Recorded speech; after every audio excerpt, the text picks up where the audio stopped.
Mission. Ang Diyos po ay tumatawag sa atin sa isang personal na paraan kagaya ng pagtawag niya kina Peter and Andrew. Hindi niya po tinitingnan ang ating propesyon o kalagayan sa buhay. He does not look at our profession or status in life, but our willingness to respond His call. Ang kahandaan po natin na tumugon sa kanyang tawag. Ang pagsunod po ay tanda po ng pagtitiwala natin kay Lord na mayroon siyang mas magandang plano sa ating buhay. We don't have to be afraid to leave our comfort zone katulad ng sinabi ni Sir Emil.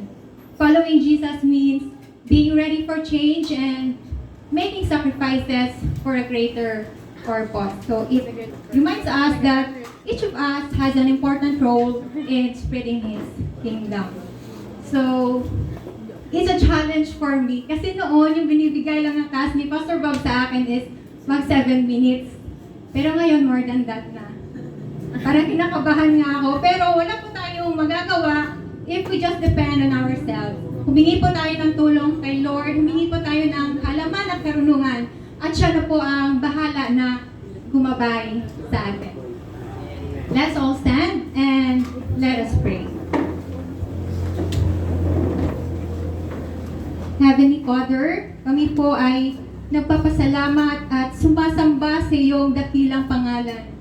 Lord, kami po ay nagpapasalamat sa pagkakataong ito na kami po ay nagkasama-sama upang matuto sa iyong banal na kasulatan at pag-aralan po ang iyong salita. Lord, kami po ay lumalapit sa inyo ng may pusong nagpapakumbaba na handang tumanggap ng iyong katuruan. Lord, buksan niyo po ang aming puso't isipan nang maunawaan namin ang mensahe na nais mong iparating ngayon. Gabayan niyo po kami ng iyong Espiritu Santo na magkaroon po kami ng kaliwanagan at pagkatuto. Lord, itago niyo po ako sa inyong likuran na hindi po ako ang nakikita nila, kundi ikaw. Lord, bigyan niyo po kami ng kalakasan at karunungan na magpatuloy sa aming pananampalataya. Salamat po sa iyong mga pangako na lagi naming maaasahan. Amen.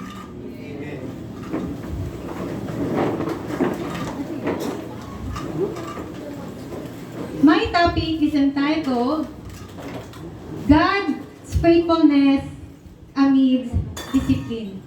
Ang katapatan ng Diyos sa gitna ng disiplina. Imagine a father who loves his child dearly. Isipin po natin ang isang ama o tatay na mahal niya ang kanyang anak. When the child disobeys, the father disciplines him. Not out of anger, but out of love and concern for the child's growth and well-being. We as a parent, dinidisiplina po natin ang ating mga anak para itama sila at mapabuti sila. Just like that father, God disciplines us. Mahalaga po na maunawaan natin na ang disiplina ay nagpapahayag ng kanyang pagmamahal at bahagi po ng kanyang katapatan sa atin. Basahin po natin sa Psalms 89 verses 32 to 35. Then will I visit their transgression with a rod and their iniquity with stripes. Verse 33, nevertheless, my loving kindness will not utterly take from him, nor suffer my faithfulness to fail. Verse 34, my covenant will I not break, nor alter the thing that is gone out of my lips. Verse 35, once I have sworn by my holiness that I will not lie unto David. Sino po ang nagsasabi nito? Ang Diyos po. At sino po ang sinasabihan ng Diyos? The psalmist. Ang salmista na nagsusulat si Ethan na Israelita. Si Ethan po, sa panahon po ni Hari Solomon, isa po siya sa matatalinong tao. And through him, the people of Israel, specifically the descendants of King David. At kasama po tayo bilang Kristiyano sa spiritual na angkan o descendants ni Haring David. Sa verse 32 po, then will I visit their transgression. Ano po ba ang ibig sabihin ng transgression? Ito po yung mga paglabag natin. Ito po yung mga wrongdoing natin. Basahin ko po sa Tagalog. Kung magkagayoy, aking dadalawin ng pamalo ang kanilang mga pagsalangsa at ng mga hampas ng kanilang kasamaan. This verse shows that God is just and fair. Ang Diyos po ay patas at makatarungan. Kapag tayo po ay nagkakasala at hindi po sumunod sa kanyang mga utos, kanyang parurusahan. The punishment is described as a rod and stripes. Pamalo at hampas na simbolo ng disiplina. God reminds us na hindi siya nagpapabaya sa mga maling gawa natin. And God provide necessary correction for us to guide back to the right path. Ang pamalo at hampas sa pagwawas sa atin na naglalayong gabayan tayo pabalik sa tamang landas. Dinidisiplina tayo ng Diyos hindi dahil galit siya, kundi sa hangarin na ituwid tayo. Ang disiplina ng Diyos sa atin ay tugon sa ating mga kasalanan at pagkakasala. It's a tool for our refinement para po tayo ay lumago. Sino na po sa inyo ang nakabasa na ng Parable of Prodigal Son? Sa Bisaya po, ang anak na nawala. There was a father who had two sons. The younger son asked for his inheritance. Hiningi niya ang kanyang mana. And the father divided unto them. Binigay ng ama ang kanyang kahilingan. And after that, the younger son left home. Pumunta siya sa malayong lugar at doon nilustay niya ang kanyang kayamanan. He spent everything. At nung naubos na ang kanyang kayamanan, nagkaroon ng matinding tagutom. At siya ay naghirap. At napilitan siyang magtrabaho bilang tagapagpakain ng baboy. Nag-aalaga po siya ng baboy na sa sobrang gutom niya, nais niyang kainin ang pagkain ng mga baboy. Ngunit walang nagbibigay sa kanya. On that point, sa puntong iyon, he remembered his father's kindness. And he decided na bumalik at humingi ng tawad. Basahin po natin sa Luke 15, verses 18 to 19.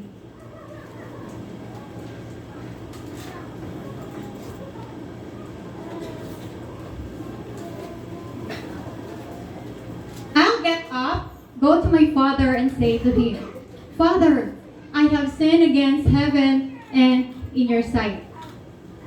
I am no longer worthy to be called your son. Make me like one of your hired servants. At ano po ang ginawa ng kanyang ama? Let's continue, 20 to 21. So, he got up and went to his father.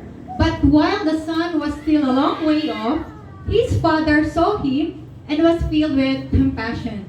He ran, threw his arms around his neck, and kissed him. 21. The son said to him, Father, I have sinned against heaven and in your sight. I am no longer worthy to be called your son.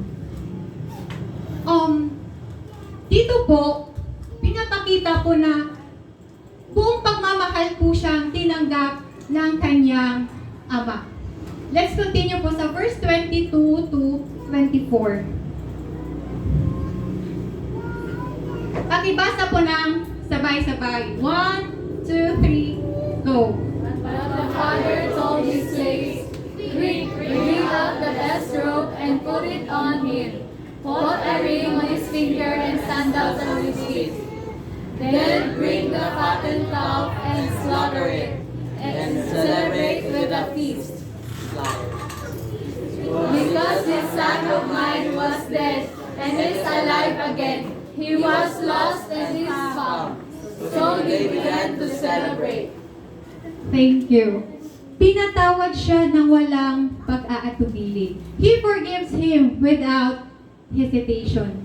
The Father's actions demonstrate a deep compassion and complete forgiveness. Ang Diyos po ay nagmamahal sa atin ng walang kondisyon. Ano man po ang ating kasalanan o pagkakamali, ang Diyos ay handa po tayong tanggapin at patawarin. Same as our Father God, He let us go as well. We are free to disobey Him if we want to. We can reject and abandon the church if we chose to, and go on our way if that is what we want to do.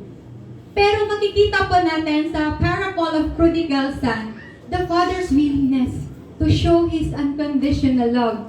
That God's love for us is not based on our actions or worthiness. Ang Diyos po ay nagmamahal sa atin sa kabila ng kamalian at kapintasan natin.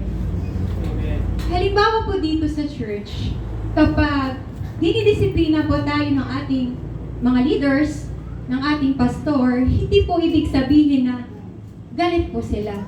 Kundi, mahal nila tayo. Sila po ay pinili ng Diyos. Sila po ay may pananagutan na ituwid tayo. Sila po ay itinalaga ng Diyos sa ating spiritual na buhay para hindi po tayo mapahamak o lumihis ng landas. Meron kasing iba na kapag dinidisiplina ng kanilang pastor, sila po ay nagagalit. Meron namang iba kapag dinidisiplina ng kanilang pastor, sila po ay lumilipat ng church. Palipat-lipat po sila ng church. Alam nyo ba, kahit saang church pa po tayo dalhin, kapag hindi po tayo marunong magpasakop, mahalaga po na matuto po tayo magpasakop. We must be submissive.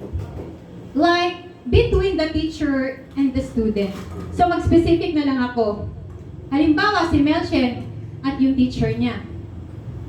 Kahit sabihin na natin na matataas yung grades ni Melchen sa school, kahit sabihin natin top 1 siya sa school, hindi po ibig sabihin na mas marunong na siya kaysa sa teacher niya. Because the teacher is more knowledgeable than him. Pero tayo minsan, mas nagmamarunong pa nga tayo sa teachers eh. Minsan, mas nagmamarunong pa tayo sa gumagawa ng kalsada, sa mga engineers. Nakukuha niyo pa ba yung point ko? Basahin po natin sa Psalms 105, verse 15.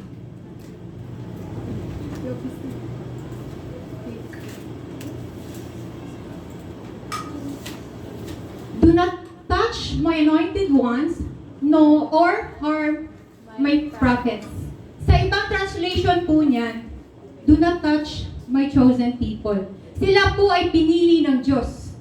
And it reminds us that huwag po nating kalabanin ang ating pastor dahil mananagot po tayo kay Lord.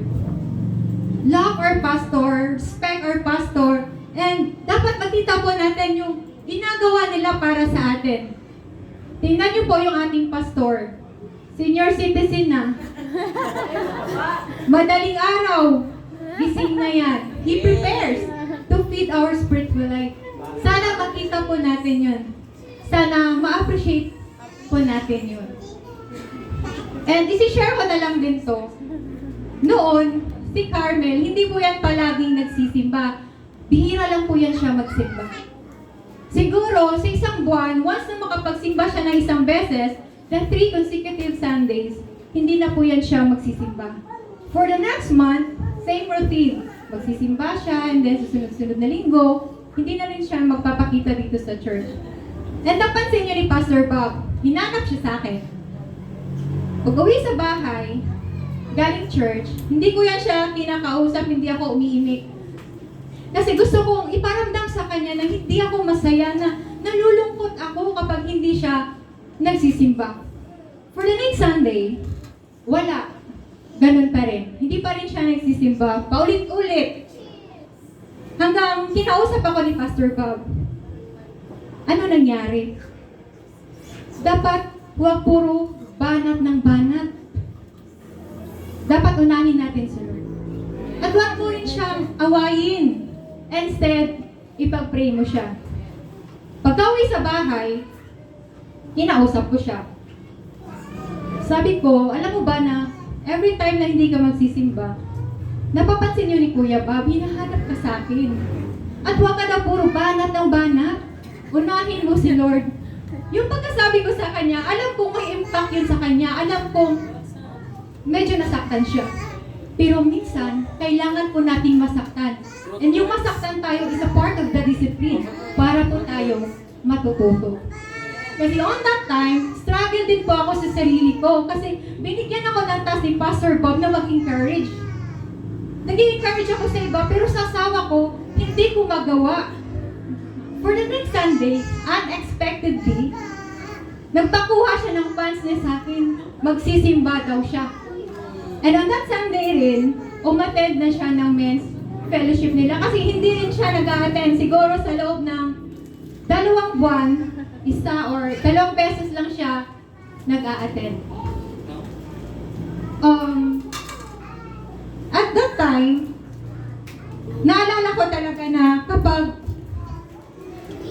lumapit tayo kay Lord, walang imposible sa Kanya. He hears our prayers. Hindi yan alam ni Carmen na pinag-labor ko yan siya sa prayers. At papasalamat ko ako sa Panginoon. He hears me. Ngayon, kapag dinadaanan na siya ni Archel sa bahay, kapag men's fellowship nila, nakikita ko nagmamadali siyang kumikilos dahil gusto niyang sumabay. Pero kagabi na late siya. Pero dinaanan siya ni Archel sa bahay, kaya lang nandun kami sa Tiangge, bumili ng ulam. Tapos tumawag si Archel and then sabi niya, muampas na daw siya. Pero pagdating sa bahay, akala ko hindi siya pupunta. Kasi bigla niya sinabi sa akin na mahirap pa naman sumakay mula Espina papunta nila Sir Emil sa San Juan. Sabi ko, sabihin mo 15 para makapasakayin ka. Hindi, 20 ko na para makasakay ako agad. Ako, masaya ako, hindi niya lang alam. Kasi nakikita ko na nag-i-effort siya. Kasi noon, ang hirap niyang kumbinsihin. So nagpapasalamat talaga ako kay Lord. Sometimes, the process is painful. Minsan, kailangan nating masaktan. And yung masaktan tayo is part of the discipline para po tayo ay matuto. Amen? Now, I have 5 key points here. Our attitude amidst discipline. Number 1 is understanding and acceptance. Ang unang hakbang ay ang pag-unawa at pagtanggap na ang disiplina ay tanda ng kanyang pagmamahal. Hebrews 12 verse 6. For the Lord disciplines the one He loves and chastises every son whom He receives. Sa Tagalog po, sapagkat ang minamahal ng Panginoon ay itinutuwid niya at pinarurusahan ang bawat anak na tinatanggap. Ito po'y nagpapakita na ang disiplina ng Diyos ay bunga ng kanyang pagmamahal. Katulad ng isang mapagmahal na magulang na ginagawa po natin ang lahat para sa ikakabuti nila. So, ganun din po ang Diyos sa kanyang mga anak. Ang disiplina mula sa Diyos ay tanda po na tayo'y kanyang mga anak. Bilang isang magulang na iniisip po natin ang kapakanan ng ating mga anak, na ginagawa po natin ang lahat para maturuan sila ng tama. Ang disiplina po ay naglalayong magdulot ng paglago ng espiritual na buhay. Sa pamamagitan ng pagsubok at pagtutuwid, tayo ay nagiging mas matibay, matatag, at mas malapit tayo sa Diyos. Halimbawa po, isipin po natin ang isang bata na hindi pinapayagang kumain ng sobrang matatamis na pagkain. Sa unang tingin, parang pinagkakaitan siya ng kaligayahan. Ngunit sa katotohanan, iniingatan lang siya ng kanyang mga magulang sa sakit at pinsala na dulot ng pagkain ng labis na mga pagkain. So, ganun din po ang Diyos. Ganun din po ang kanyang disiplina. Hindi po palaging madali o masaya. Pero, ito'y para sa ating kabutihan at kalusugan ng ating kaluluwa. Number 2, our attitude amidst discipline is humility. Humble ourselves before God and acknowledge our mistakes. Magpakumbaba po tayo sa harapan ng Diyos at kilalanin po natin ang ating pagkakamali. Katulad po nung na-share ni Pastora during our Women's Fellowship noong nakaraan, minsan, akala po natin sa sarili natin, tama tayo. Sa'yo, tama ka. Sa sarili mo, tama ka. Pero sa iba, meron kasing mga tao na hindi po inaamin na nagkakamali sila. Sa halip, sinisisi pa po nila ang ibang tao. Lagi po nating tatandaan na lahat po na ginagawa natin ay hayag at lantad sa Diyos. At aanihin po natin yan pagdating ng panahon. Huwag po tayo mag-self-righteous. We are not perfect. We are still in the flesh. Nagkakamali po tayo. Because if we are perfect, we don't need God in our lives. At isa lang po yung natutunan ko sa sinabi ni Pastora na mapatama man tayo o mali, mahalaga pa rin na magkaroon tayo ng pusong na papakumbaba.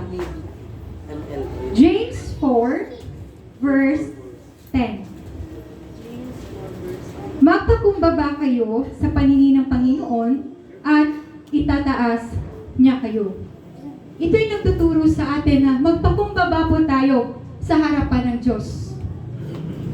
Ang pagpakumbaba po ay ang pagkilala na tayo po ay may limitasyon, na kailangan po natin ang kanyang awa, ang kanyang gabay, at ang kanyang biyaya.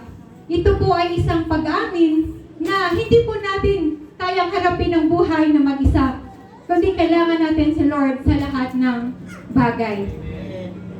Sa pamamagitan ng pagpakumbaba, ipinapakita po natin ang pagtitiwala natin sa Diyos.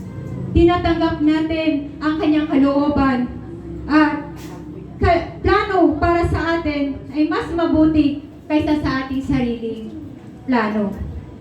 Ang pagpakumbaba po ay isang anyo ng pagsuko at pagtitiwala sa kanyang kapangyarihan at karunungan. And ito rin po ay isang babala sa mga taong mataas. Ang kayabangan po ay naglalayo po sa atin sa Diyos. Dahil nagiging kampante po tayo sa ating sariling kakayahan at hindi na po natin kinikilala ang ating pangangailangan sa Kanya. Amen? Number 3, our attitude amidst discipline is trust in God's love. Manatiling nagtitiwala na ang disiplina ng Diyos ay bunga ng hindi nagbabagong pag-ibig.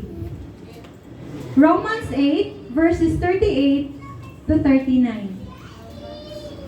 Sapagkat ako'y naniniwalang lubos, kahit ang kamatayan, kahit ang buhay, kahit ang mga anghel, kahit ang mga pamunuan, kahit ang mga bagay na darating, kahit ang mga kapangyarihan, kahit ang kataasan, kahit ang kalaliman, o kahit anumang nilalang, ay hindi makapaghihiwalay sa atin sa pag-ibig ng Diyos na kay Kristo Jesus na Panginoon natin. These are powerful verses that convey the unbreakable bond of God's love for us. Sinasabi ni Pablo na walang makapaghihiwalay sa atin sa pag-ibig ng Diyos. Ibig sabihin, ang pagmamahal ng Diyos ay hindi nagbabago at walang makapagpapawala nito mula sa atin. God's love is anchored in Christ Jesus. Ang pag-ibig ng Diyos ay na kay Kristo Jesus. Ibig sabihin, sa pamamagitan ni Jesus, nararanasan natin ang ganap na pag-ibig ng Diyos na hindi maaring mawala. These verses assures us that God's love is unshakable and eternal. No matter what we face in life or no situation can sever the connection we have to God's love through Christ Jesus. Number 4, our attitude amidst discipline is patience and perseverance. We should be patient and persevere through discipline. Maging matyaga po tayo at magpakababa sa pagharap ng disiplina. Basahin po natin sa Romans 5 verses 3 to 4. Not only that, but we rejoice in our sufferings, knowing that suffering produces endurance, and endurance produces character, and character produces hope. It speaks about the purpose and benefits of suffering in our life as a Christian. Paul encourages us to rejoice even in our sufferings. This doesn't mean enjoying the pain itself, but understanding that suffering has a purpose and it can lead to positive outcomes. Inilalarawan ni Pablo dito ang isang proseso ng espiritual na paglago ay nagsisimula sa kapighatian. Our spiritual growth begins with suffering. Halimbawa po, isipin po natin ang isang magsasaka na nagtatanim ng kanyang binhi. Sa kanyang pagtatanim, kailangan niyang maging matyaga at maghintay bago lumago ang kanyang tanim. Sa kanyang paghihintay, kailangan niyang disiplinahin ang kanyang sarili sa tamang paraan sa pag-aalaga ng kanyang tanim. Pagdidilig, pagbubungka ng lupa, pagtatanggal ng damo. Hindi niya agad makikita ang bunga ng kanyang trabaho. Pero dahil sa kanyang pagtsatsaga at pasensya, makakaani siya sa tamang panahon. Ganon din po ang buhay Kristiyano. Kailangan po natin ng pagtsatsaga at pasensya sa pamamagitan ng disiplina. Dahil ang buhay Kristiyano po ay isang proseso, ay patuloy na prosesong pag-unlad o paglago. At ito po ay isang paghubog sa atin. Ang disiplina po ay isang paraan upang mahubog po tayo na maging mas malapit tayo sa Diyos at maging mas mabuting tao. Number 5 is hope in God's promises. Pag-asa sa mga pangako ng Diyos.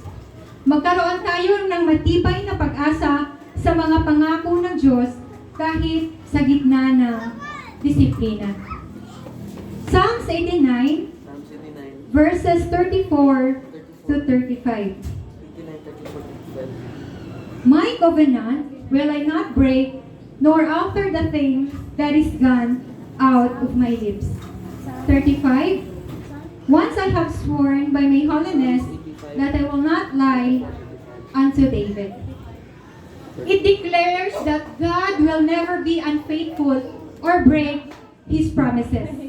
His faithfulness does not change, even if His people may disobey. His promise is firm and unchanging.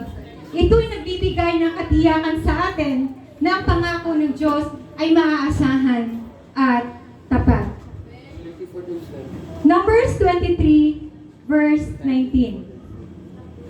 God is not human that He should lie, not a human being that He should change His mind. Does He speak and then not act? Does He promises and not fulfill? Sa Diyos po tayo magtiwala.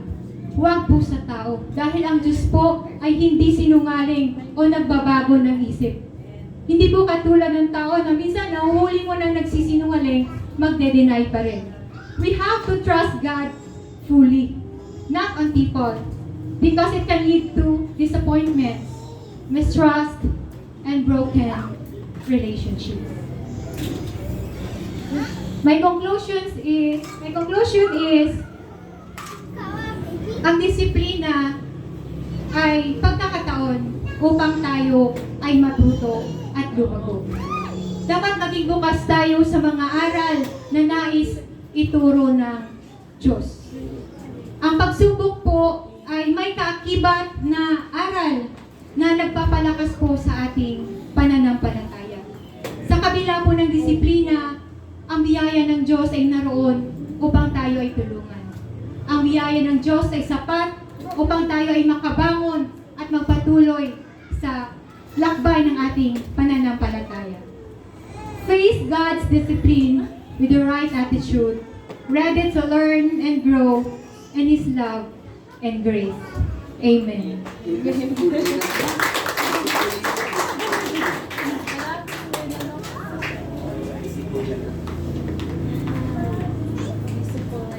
Thank you, Ate Gretchen. Ang galing. Sabi ko na sa inyo, meron na tayong mga preacher dito. So pag-pray natin na talagang magamit kayo ng Panginoon. At ako nga ay laging nagpipray na sino uli ang gagamitin dito. Gusto ba natin magamit ng Panginoon?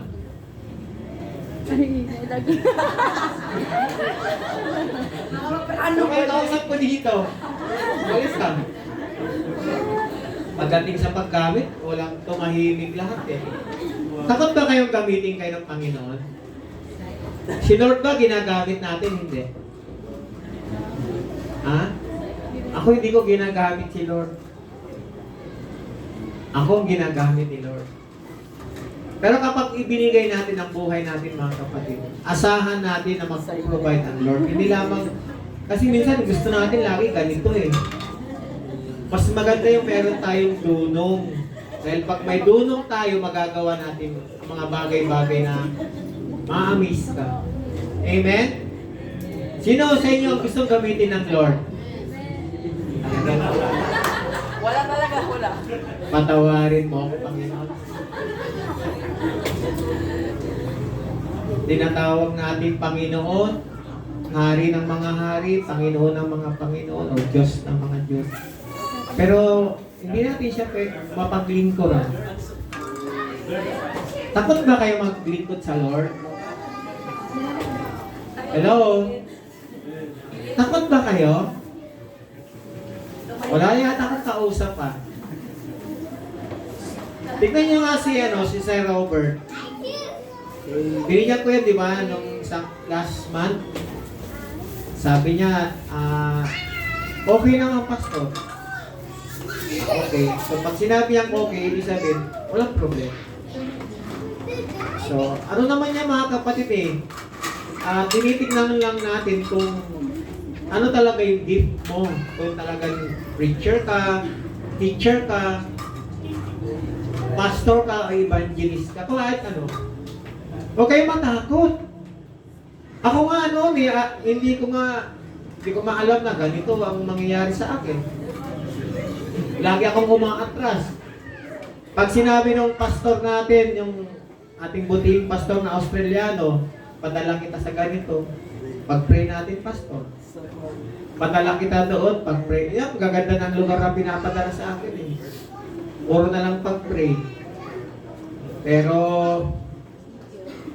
yun nga, sabi ko nga, dumating ang panahon na wala na ako magawa, pinalambot ng Lord yung puso ko.